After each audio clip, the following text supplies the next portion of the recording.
How's it going, YouTube? Inferno Crypt here once more with some more Shadow of Mordor, because this game was insanely fun to play and, you know, lots of moments happened that I liked. So this is the aforementioned guy who is impossible to kill, and this is the previous clip I was talking about. So this is a quick lesson on, like, you know, shit talking. Because, you know, he's just like, yeah, I'm indestructible, I'm gonna kill you, da da da da, and, like, he's fucking dead. Just like that. So those are the Morgai flies that I was talking about. That are sometimes like think of them as like hornets, basically, from Mordor. So this guy, that was the guy who was causing me so much trouble. Actually got himself promoted to war chief because of how many times he freaking killed me. So annoying. But anyway, as I was saying before, this is before the previous video where I was hunting the Graug and taking down the war chief of the second location. So also another fun part of this episode is the fact that, like, this guy's reign as a war chief is just so short. Like, as you saw, I just killed that previous guy, and this guy right here became the new war chief. And, like, he just gets freaking owned. Like, I think he has the approximate ruling of what, like, maybe a minute? Maybe a minute and a half, depending on how long it takes him to die. But god damn, he's probably been like aspiring to be war chief ever since he was sort of created in an orc vat, or however the freak these things are made. But anyway, yeah, so there goes his reign as war chief. And yeah, poor guy gets one of his own spears in his heart, and, like, you know, my sword through his head. So yeah, not a great day. I mean, the best and worst day of his life, and the last, possibly the first day, who knows. So this guy gets promoted to the war chief, and I'm thinking, if I remember correctly, he was over there last time I saw him. He's the guy who got enraged, so I'm just like, right, I mean, I hit record, but let's go get him. So this is cutting past the previous video now.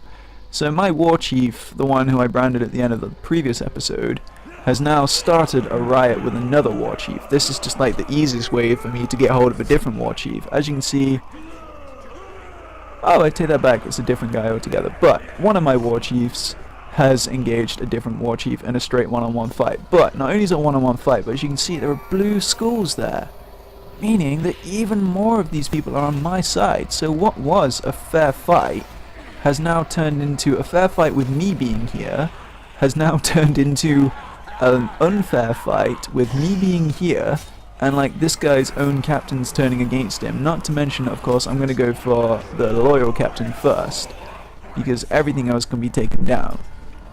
So, Ushko the Sadistic is obviously my first target. Following this, I'm naturally going to attack the war chief himself, but for now, you know, just get this war chief completely outnumbered, just take his health down to nothing. I mean, as you can see in the background, my guys, they're doing work on him. Like, they're slowly but surely attacking him, and now he's triggered this. It's already been like a minute, but sure, 10 seconds, whatever.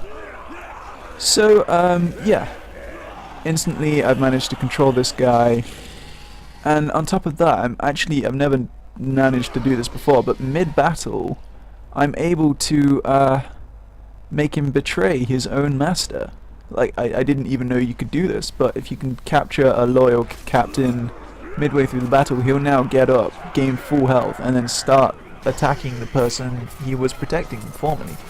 So as you can see, his health bar has just disappeared, and I may have gone a bit overboard with this, because I wanted them alive, I wanted to brand him, but I think I hit the wrong button and he died. It's kind of awkward.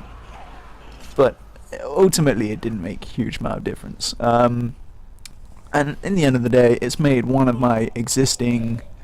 It made that guy more powerful, which, you know, is always good. And one of the previous... one of the previously following loyal guys has just decided to take his place. So now I have an extremely powerful cohort of orcs on my side. All of them loyal to me, and we're gonna go wreck some shit right now. So, on another side of things, this is following on from previous hunting missions with the little dwarf, I've left out most of this fight for the sake of the cutscene beforehand, because it's spoilers. There's no two ways about it. It is straight up spoilers. So we come in mid-fight, and basically I need to just keep attacking this thing. The dwarf is currently knocked out, which if you ask me is just like a cheap way of saying you do this by yourself. But the dwarf is currently knocked out either way, and so you have to fight him. And like, you know, you keep... It's a fairly easy fight actually, if I'm honest. But he can regenerate health if he successfully eats one of those ghouls. It's just, you don't give him the chance. You shoot them out of his hand by either shooting... Well, it says shoot his hand or his head, but I mean, I found most of him is a pretty applicable target. Like, I think there were many times where I actually missed his hand and head, and he still decided to drop it like there. I think I hit him on the shoulder.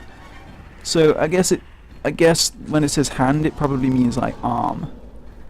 But and on top of that, I don't really know why something that big would be so bothered about like an arrow that takes off maybe 1% of his health.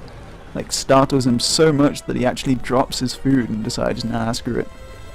I mean, God, if that was the rules like in Evolve, then jeez. Could you imagine? That'd be horrible. It'd be impossible to win. So, you need to get a certain distance away from this thing. You need to allow it to charge. You need to shoot it in the face as it's charging at you. And then you need to roll out of the way, hit R1, and do like a preordained attack, which, you know, really simple. And then every time you do this, more ghouls will appear. Lather, rinse, repeat. It's a pretty simplistic boss. It's probably one of the easiest bosses in, like, at least this game. I mean, quite a few games as well. Like, this guy, to say how big he is and how much prep work you had to go through to get him. I appreciate you probably wouldn't have been able to do it without all the prep work from the dwarf. But end of the day, he's no God of War boss. I mean, or Dark Souls boss for that matter. Jeez, could you imagine?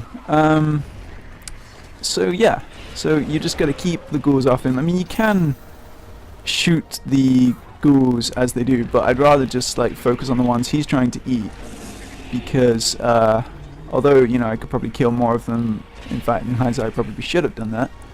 Either way, he's regenerating health, and I really don't want that, because I can only do so much damage when I like knock him out of the way. Plus, if you actually get hit by when he's charging at you, it just instantly kills you. So I'm not really going to take too many chances, like, because the more he regenerates, even if I like do it one more time and then he goes down to like a slither of health, that means I've got to go through the whole process again. And if I screw it up, I die and have to start. I believe you have to start with him, I'm assuming, because there was no sort of intimate or intimating, what's the word? There was no checkpoint involved in this battle, and it's probably because it was quite straightforward and simple, but I imagine if I died, I would probably have to start from scratch. So, yeah, so as you saw there, I've actually did manage to take out one of the ghouls. I've decided to get a fair distance, just so when he starts to move, there it is, there's the trigger of the charge. I get nice and far away enough so he does begin to charge. So, yeah, so sneak up behind him and trigger this cutscene. The animation for the cutscenes, obviously, like, the graphics are better because it's preordained and like set things happen. As a game designer, I could tell you this is much easier to animate in better quality if you know exactly what's going to happen. But I mean, by better quality, I mean like the textures are better and the lighting's better, and you know, it's just straightforward. So you kind of brutally slice its neck open, which, goddamn, that's just harsh. But end of the day, this thing kind of deserves to die anyway. So I'll let you finish up this cutscene. I think he's dead. Well, that's what I call beast hunting, eh? Indeed, indeed. Next time I'm not gonna let you have all the fun. Oh, no, no. This is the last time. I have other prey to pursue. Well, you need help on your journey, so what do you say? We put No, some no, shadows. no, it's over. I have to do this on my own. If you survive, come to the Blue Mountains, eh? I've lots of friends that will drink until their kegs run dry. I've seen how much a dwarf can drink. I do hope our paths cross again.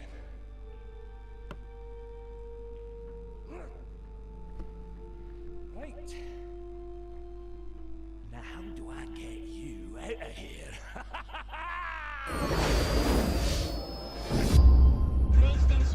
I've been Inferno Crypt. Have a fantastic day.